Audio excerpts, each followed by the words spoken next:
Et salut la meute curieuse. Bon, tu sais que le nouveau film français qui parle de requins est sorti sur Netflix. Alors, à ton avis, est-ce que je vais tirer sur l'ambulance? Et oui, comme un salaud. Et ouais, j'ai pas pu m'en empêcher. Dans ce film, c'est un requin qui tient le rôle principal et il va se retrouver dans la Seine alors qu'il y a un triathlon qui va avoir lieu. Bon, ça fait bien évidemment écho aux Jeux Olympiques, tu l'auras bien compris, et d'ailleurs j'ai une petite anecdote à ce sujet. C'était il y a environ 1 an et demi, je me rappelle plus à quelques mois près, et j'étais sur les quais de Seine en vélo, et là il y a une personne qui me dit de ralentir un petit peu parce que plus loin il y a un tournage. Donc je suis à pied avec mon vélo juste à côté, et là j'arrive sur le set, on me laisse passer, et d'un coup il y a le réal qui crie « Action !» Moi à ce moment-là je savais pas du tout de quoi parlait le film. Il y a les figurants qui ont commencé à crier en pointant la scène du doigt en criant « Il y a un requin, il y a un requin !» Il y avait des militaires qui étaient sur des Zodiacs qui commençaient à tirer dans l'eau. Du coup, moi, j'ai improvisé et je me suis caché derrière mon vélo. C'était n'importe quoi. Il y a même un figurant qui a hurlé « Il y a un requin, il est complètement marteau !» Et j'avoue, sur le coup, ça m'a bien fait marrer. Bon, enfin voilà, c'était assez marrant. Bon, en même temps, faut bien l'avouer, ce dernier film de Netflix, Sous la Seine, il se fait assassiner par les critiques. Le film, il se fait allumer de partout. Mais en plus, c'est pas qu'il est mauvais. C'était pas mauvais, c'était très mauvais. Voilà, exactement. Alors reprenons. J'aurais pu me contenter de te faire une simple critique du film en parlant un petit peu des requins, mais honnêtement, il en vaut vraiment pas la peine. Donc je vais plutôt à la place te parler d'un animal qui s'est réellement retrouvé piégé dans la Seine. Et là, il s'agit pas d'un requin, mais d'une orque. Et c'est peut-être encore plus stylé. Mais je te dirai quand même à la fin ce que j'ai pensé du film Sous la Seine, parce que j'ai déjà tiré sur l'ambulance et qu'il faut bien en profiter. Bon, comme d'habitude, n'oublie pas de mettre le coup de griffe bleue pour liker la vidéo. N'hésite pas à lâcher un petit commentaire et à rejoindre la meute curieuse. Et tu peux me rejoindre aussi sur Instagram. Et sans plus tarder, partons tout de suite à la rencontre de Sedna, l'orque prise au piège dans la Seine.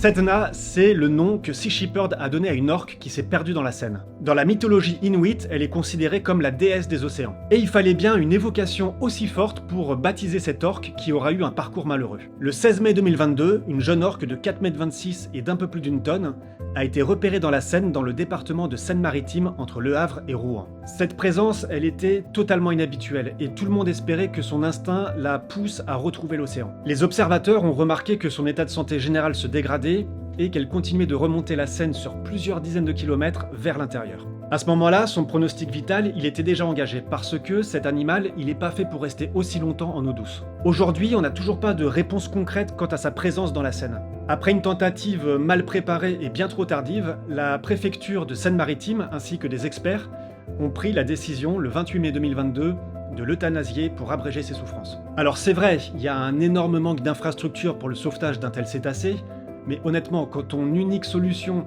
c'est d'euthanasier l'animal, c'est qu'il y a un manque évident de réactivité de la part des autorités. Mais elle aura même pas le temps d'être euthanasiée, puisque 2 jours plus tard, le 30 mai, le corps de Sedna a été retrouvé à proximité de Rouen. Il y a eu une autopsie qui a permis de savoir qu'elle était morte de faim. L'analyse de son estomac a révélé qu'il était vide, à l'exception de griffes et de vibrisses de phoque, donc on peut penser que ça faisait très longtemps qu'elle s'était pas alimentée. Mais ça, évidemment, on pouvait s'en douter vu son extrême maigreur. Mais l'autopsie, elle a révélé autre chose, quelque chose d'assez terrifiant, on va pas se le cacher, c'est que quelques semaines plus tôt, elle avait reçu une balle à la base du crâne. Sea Shepherd a même proposé une récompense de 10 000 € pour avoir des informations pour savoir qui était capable de tirer sur cet animal sans défense. Aujourd'hui, malheureusement, on n'a pas beaucoup plus d'informations par rapport à sa mort. Alors c'est peut-être quelqu'un qui lui a tiré dessus alors qu'elle était déjà prise au piège dans la Seine. Moi je penche vers une autre version sans aucune certitude, c'est que quelqu'un, depuis un bateau et en plein océan, lui aurait tiré dessus. La balle qui n'a pas été mortelle de façon directe a certainement eu des conséquences très graves, ce qui aurait pu la désorienter, et ce qui expliquerait pourquoi Sedna s'est retrouvée prise au piège dans la Seine. Ça aurait pu aussi avoir comme impact de l'empêcher de chasser, ou de repérer ses proies, ce qui expliquerait pourquoi elle n'a pas pu s'alimenter par la suite. C'est pas du tout une version officielle, hein, c'est juste une supposition. Bon, il faut bien avouer qu'il n'y a pas grand chose qui a été mis en place pour sauver Sedna, et on peut que le regretter, mais il faut pas voir cette histoire que comme un échec. La préfecture, c'est clair, elle n'a pas été assez réactive. Mais ça a permis de prendre conscience que ces animaux qui sont pris au piège dans la Seine ont besoin d'aide. Et 2 mois après Sedna, c'était au tour de Lys, un beluga, de se retrouver coincé dans la Seine. Là, Sea Shepherd a tenté un sauvetage, mais malheureusement, l'animal n'a pas survécu au transport, car comme on l'a vu, il n'y a pas d'infrastructure nécessaire qui permet de prendre en charge le transfert d'un cétacé aussi grand. Mais quoi qu'on en dise, l'animal il était condamné, et ils ont vraiment tout tenté pour essayer de le sauver. Ils ont eu le mérite au moins de ne pas l'abandonner à son sort, contrairement à ce qu'avait fait la préfecture pour Sedna. Mais j'ai quand même une certitude, c'est que dans un futur proche ou lointain, ces expériences vont permettre le sauvetage d'autres cétacés. Bon, je vais quand même te parler un petit peu du film Sous la Seine. Mais qu'est-ce que c'était que ce film? Je n'ai jamais vu ça. Certains auraient aimé voir un film 100% série B, d'autres un message écologique un peu plus affirmé. Moi je pense qu'on peut trouver l'équilibre entre les deux.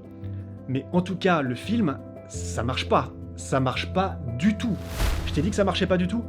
Bah ça marche pas du tout. C'est incroyable qu'on ait dépensé 20 millions pour faire ça. Le film, il arrête pas de se chercher. Il se prend beaucoup trop au sérieux pour qu'on accepte bêtement les scènes gore qui n'ont aucun sens. Et franchement, j'ai failli ne pas le regarder en entier. J'avais commencé hier soir, j'ai arrêté à la moitié parce que j'en pouvais plus. Et je l'ai repris un petit peu tout à l'heure, enfin je l'ai terminé même pour pouvoir faire la vidéo en entier, mais c'était un calvaire, il n'y a pas d'autre mot.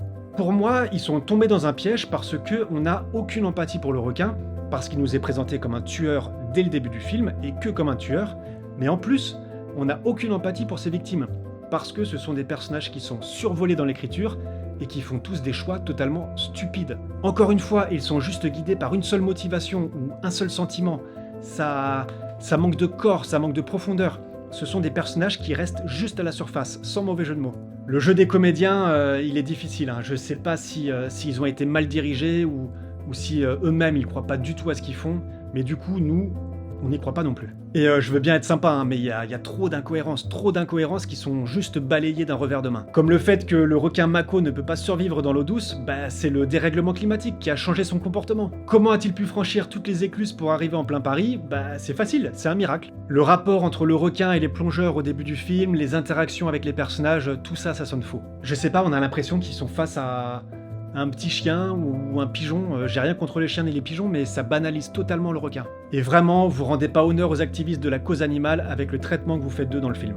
Vous avez essayé de faire passer un message de protection des requins dans le film, ce qui est tout à fait louable, mais il fallait peut-être le faire dès le début. Par exemple, et je te dis n'importe quoi, en voyant un requin qui échappe à la mort et qui voit ses congénères être rejetés en mer avec un aileron en moins, ce qui les condamne à une mort certaine. Là, on aurait pu assister à une sorte d'allégorie, avec la haine de ce requin pour les hommes qui grandit. Ça aurait permis d'avoir de la narration visuelle, de faire passer un message, et en plus d'accepter beaucoup plus facilement des grosses scènes de charclage de la part du requin. Ça aurait été bien plus original qu'une activiste aux cheveux bleus qui dit aux gens de se réveiller avec les larmes aux yeux et qui prend des décisions stupides.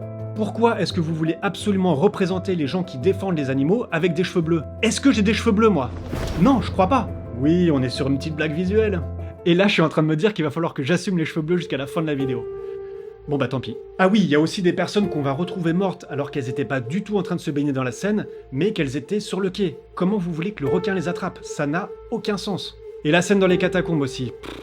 J'en parle même pas. Si, allez, je vais en parler vite fait. À un moment donné, on voit le requin faire un saut dans l'eau, et à moins que j'ai raté quelque chose, il y a strictement aucune raison pour que tout le monde tombe à l'eau. C'est ridicule, comme ma couleur de cheveux. Il va y avoir 12 morts, des dizaines d'amputés, et la maire de Paris veut maintenir le triathlon dans la Seine. Ça n'a, encore une fois, aucun sens. Je pense qu'ils ont voulu faire comme les Dents de la Mer, où le maire de la ville ne voulait pas fermer les plages, mais scénaristiquement, ça tenait.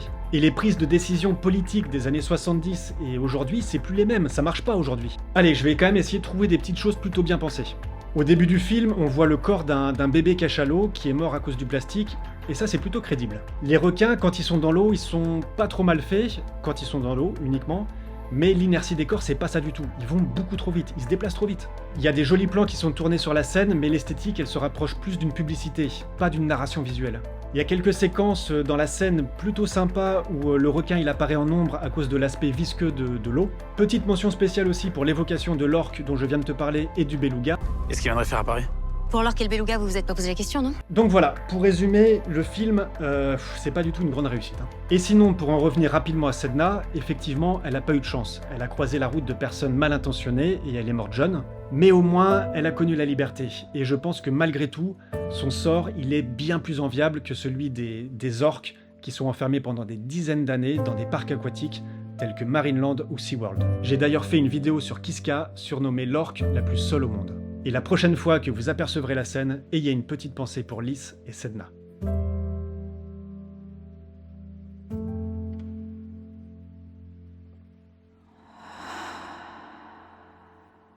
Et voilà la meute. Et bah écoute, j'espère que la vidéo t'a plu. Moi, je vais peut-être garder les cheveux bleus finalement. Si jamais t'as regardé la vidéo en entier, écris dans les commentaires Sedna. Et puis, on sait jamais, si t'as vu le film, n'hésite pas à me dire ce que t'en as pensé. Allez, si tu veux découvrir un nouveau concept que j'ai créé sur la chaîne, où j'associe un animal à un personnage de fiction, je t'invite à regarder cette vidéo. Et moi, je te dis à très vite la meute.